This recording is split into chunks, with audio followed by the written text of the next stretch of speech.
Kafija. Tik dažāda, daudzveidīga. Trešais populārākais dzēriens pasaulē. 1,7 miljardi izbaudītu krūzīšu ikdienu. Iespaidīgi, vai ne? Skaidrs, ka vairums kafijas apjoma ir masu produkcija, kuras tapšanai izsekot ir grūti.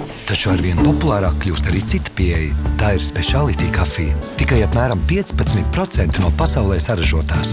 Toties tapusi ar godprātīgu attieksmi un ir ar skaidri nosakāmu izcelsmi un patiešām kvalitatīva. Šis ir stāsts par šādu kafiju un mīlestību pret to, ko dari. Viss sākas kādā eksotiskā, ekvatoram pietuvinātā zemē. Te ir pietiekoši saules, lai izvēlīgais kafijkoks plauktu bez bažām. Būtībā tas ir tropu ķirsis. Sākums garajam ceļam uz tavu krūzīti ir koši sarkanas ogas ar kauliņu vidū. Garantētai kvalitātei tās vāc ar rokām un pēc iespējas ātrāk apstrādā, atdalot kauliņus, nākamās kafiju pupiņas no apvalka.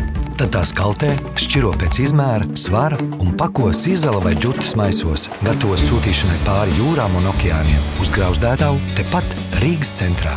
Te, lai iegūtu mums pazīstamo aromātisko esenci, jāveic galvenais process kafijas attīstībā. Grauzdēšana ir vesela zinātne, ko var pilnveidot visu mūžu, vienmēr atklājot jaunas nianses. Lūk, aparāts. Kafija tiek apstrādāta kustībā 230 līdz 260 grādu temperatūrā, neilgāk kā 14,5 minūtes. Procesā izdaloties eļļām un iegūstot tumšo krāsu un pazīstamo smaržu. Kafijas grauzdēšanas meistars nemitīgi pārbauda aromātu. Jānoķer īstā nianse. Mazliet par vēlu un apjoms var iet zudumā. Pirms grauzdēšanas pupiņas no Brazīlijas, Indijas un Gvatemalas tika samaisītas, kastajā procesā iegūstot unikālu recepti ar tumšās šokolādes, karameles un grauzdētu riekstu garšas niansēm. Kafija ir gatava. Atliek to nogādāt uz kafijas automātiem visā Latvijā.